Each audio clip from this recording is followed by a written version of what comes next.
Hello students, welcome back. Last video में हमने 8th class का first chapter the Christmas present in the world part second तक लगभग study कर लिया था। उसका कुछ पार्ट बाकी रह गया था जो आज हम स्टडी करेंगे। कुछ वर्ड मीनिंग्स जो है मैंने पहले से आपके बोर्ड पे लिख दी है, इसको आप एक बार नोट कर लें। मैं वापस इसको एक बार आपको रिवाइज करवा दूंगा। तो चैप्टर शुरू करते हैं, पेज नंबर 12 से शुरू करेंगे। तो सब अपने अपने बुक्स निकाल लें। Captain Jim McPherson, I replied and a happy Christmas to you too. I am a school teacher from Dorset in the west of England. आपको पता है लास्ट वीडियो में हमने बात की थी कि हैंस वुल्फ जो फ्रिट्ज है यानी जर्मन सैनिक है, ऑफिसर है, उनकी मुलाकात जिम मैकफर्सन से होती है। जिम मैकफर्सन ब्रिटिश अफसर है। जिम मैकफर्सन पहले जो है हैंस वुल्फ मिलते हैं और हैंस वुल्फ उनसे हाथ मिलाते हुए बोलते हैं कि मैं हैंस वुल्फ हूं और मैं जो है ऑर्केस्ट्रा में सेलो बजाता हूं। सेलो एक वायलिन के जैसा इंस्ट्रूमेंट होता है। तो वापस जब दो लोग आपस में मिलते हैं तो अपना परिचय देते हैं, तो दूसरे वाले को भी अपना परिचय देना पड़ता है। तो इसमें ही जिम मैकफर्सन अपना परिचय देते हैं कि मैं आर्मी में आने से पहले टीचर रहा हूं और डॉर्सेट जो है मेरा निवास स्थान है। Dorset, he smiled. Hans Wolf ने जैसे ही जिम मैकफर्सन की बात सुनी कि डॉर्सेट तो बहुत अच्छी जगह है, मैं डॉर्सेट के बारे में बहुत अच्छी तरीके से जानता हूं। लेकिन मतलब अच्छी बात या कहें तो आश्चर्य की बात यह है कि हैंस वुल्फ ने कभी इंग्लैंड या डॉर्सेट में अपना कदम भी नहीं रखा, लेकिन वो डॉर्सेट को अच्छी तरीके से जानते हैं क्योंकि डॉर्सेट के बारे में उन्होंने कई बुक्स जो उन्होंने अपने स्कूल टाइम में स्टडी की थी, उनमें उन्होंने डॉर्सेट के बारे में अध्ययन किया है और वो इंग्लिश भी बहुत अच्छा बोलते हैं। वो भी उन्होंने अपने स्कूल टाइम की बुक से ही सीखी है। His favorite writer was Thomas Hardy. उनके जो फेवरेट राइटर हैं, लेखक हैं, वो थॉमस हार्डी है और उनकी जो फेवरेट बुक है वो है far from the madding crowd. Far from the madding crowd ये किसकी फेवरेट बुक है? हैंस वुल्फ की। His favorite book far from the madding crowd. So out there in no man's land we talk of Bathsheba and Gabriel Oak and Sergeant Troy. तो उन्होंने इन characters के बारे में बात की जो इन नॉवेल के अंदर कैरेक्टर्स होते हैं, Bathsheba and Gabriel Oak and Sergeant Troy, okay, and Dorset के बारे में भी उन्होंने थोड़ी बहुत अपनी जानकारी साझा की।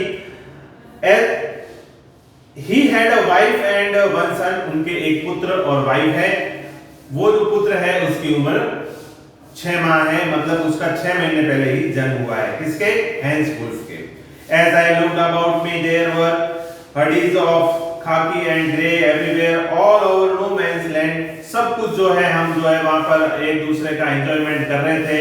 वहां पर हमने smoking, laughing, talking, drinking, eating, ये सारा प्रोग्राम वहां पे हमने किया। Hence Wolf and I said, what was left of your wonderful Christmas cake?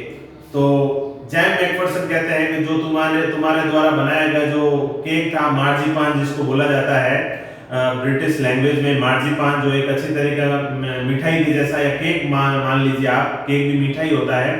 तो वो जिम मैकफर्सन ने हैंस वुल्फ के साथ शेयर किया। तो हैंस वुल्फ ने कहा कि ये इतना अच्छा केक है, मैंने अपनी लाइफ में इतना अच्छा केक पहली बार खाया है। तो उन्होंने जिम मैकफर्सन कॉनी को लेटर के द्वारा ये कहते हैं कि हैंस वुल्फ ने तुम्हारे इस केक की, तुम्हारी इस मिठाई की बहुत तारीफ की। I agreed, we agreed about everything and he was my enemy. एक तरह से देखा जाए तो वो मेरे दुश्मन थे, लेकिन उस क्षण वो मेरे बहुत अच्छे दोस्त बन चुके थे। There never was a Christmas party like it. ऐसी क्रिसमस पार्टी मैंने अपनी लाइफ में कभी नहीं की। Then someone I didn't know who brought out a football.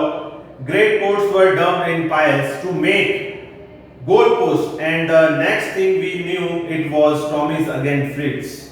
तो हम में से किसी ने, जिसे मैं नहीं जानता था, वो फुटबॉल लेके आए और साथ में फुटबॉल खेलने लगे, एक तरफ फ्रिट्ज और दूसरी तरफ टॉमीज आर्मी के जो भी सोल्जर्स थे वो सारे। I looked on and cheered clapping our hands, मैं और हैंस वुल्फ दोनों मैच का लुत्फ उठा रहे थे, आपस में चीयर्ड कर रहे थे, ठीक है। There was a moment when I notice our breath mingling, अब ऐसा क्षण आया जिसमें हम एक दूसरे के बहुत मतलब घुल मिल चुके थे। मिंगलिंग का मतलब हमारी सांसें आपस में घुल मिल चुकी थी, मतलब उनके विचार आपस में घुल मिल चुके थे। In the air between us he saw it too and smiled Jim McPherson. He said after a while and smiled Jim McPherson. He said after a while I think this is how we should resolve this war. वो कहते हैं कि हम इस football के खेल के माध्यम से भी हमारा जो ये खूनी जो संघर्ष है इसको खत्म कर सकते हैं कि अगर किसी एक देश को दूसरे देश के साथ युद्ध लड़ना हो तो वो एक दूसरे देश के साथ फुटबॉल खेल ले। जैसे ही जिम मैकफर्सन ने कहा कि मेरे हिसाब से क्रिकेट भी एक अच्छा ऑप्शन है, क्रिकेट खेल ले या फुटबॉल खेल ले, कोई भी ऐसा गेम खेल ले जिसमें हार और जीत का फैसला हो जाए, जिसमें कोई भी बच्चा ऑर्फन ना हो, अनाथ ना हो और कोई भी जो औरत है वो विधवा ना हो।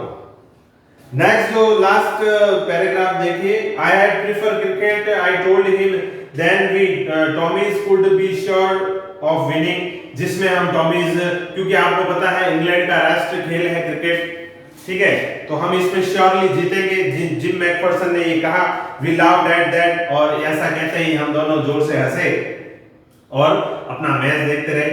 सैड टू से कॉनी फ्रिट्ज वॉन 2-1, कहते हुए थोड़ा दुख हो रहा है, फ्रिट्ज उस गेम में उस खेल में जीत गए, 2-1 के गोल से वो जीत गए, ठीक है।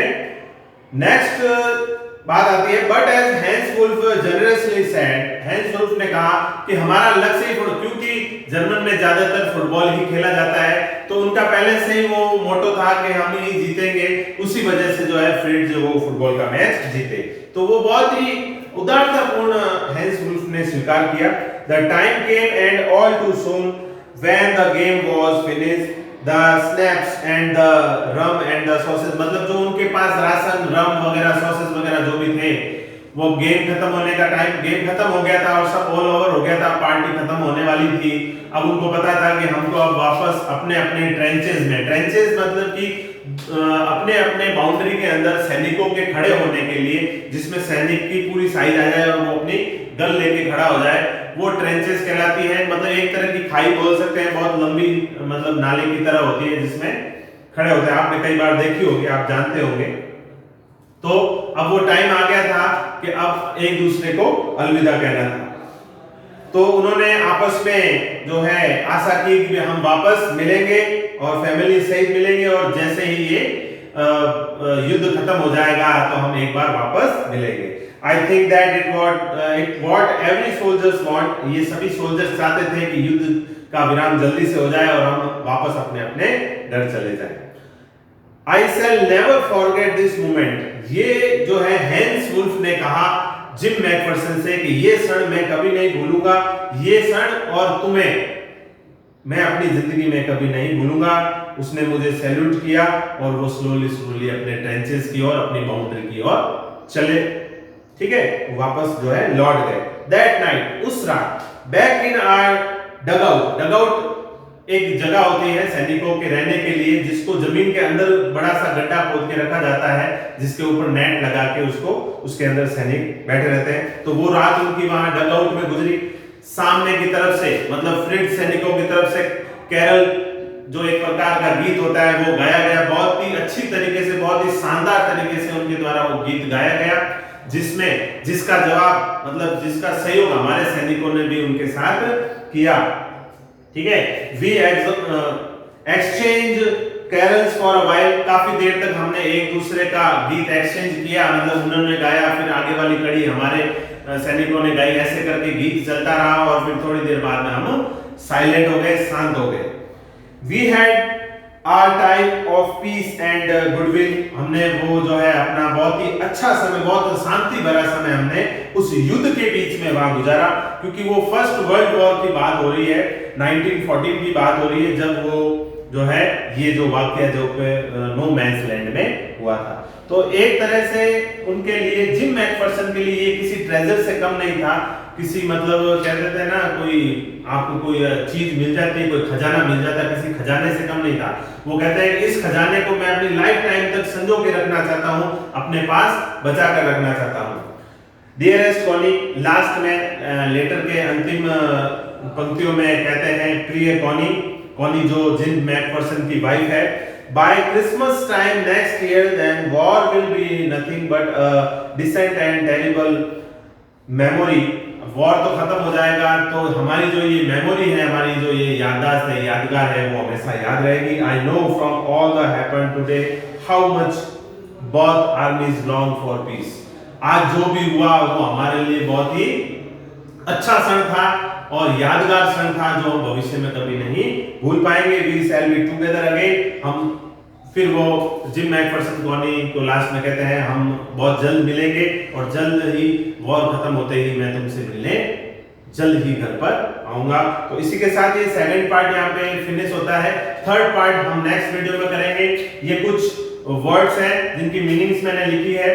पाइल्स यानी ढेर होते हैं, मिंगलिंग यानी घुल मिल जाना, रिजॉल्व मीन्स निर्णय, ऑर्फन मीन्स अनाथ, विडो विधवा, जनरसली उदारतापूर्ण, रन आउट खत्म होना, मोमेंट क्षण, और डग आउट यानी सैनिकों के रहने का स्थान होता है जो जमीन के अंदर गड्ढा खोदकर अंदर की साइड ऊपर नेट डाल दिया जाता है जिसके अंदर सैनिक रहते हैं। तो ये पार्ट यही खत्म होता है। आशा करता हूं कि आपको ये अच्छे से समझ में आ गया होगा। यदि आपको कोई प्रॉब्लम या कोई समस्या आती है तो आप मैसेज करके बता सकते हैं और ये नोट कर लीजिए। Thank you.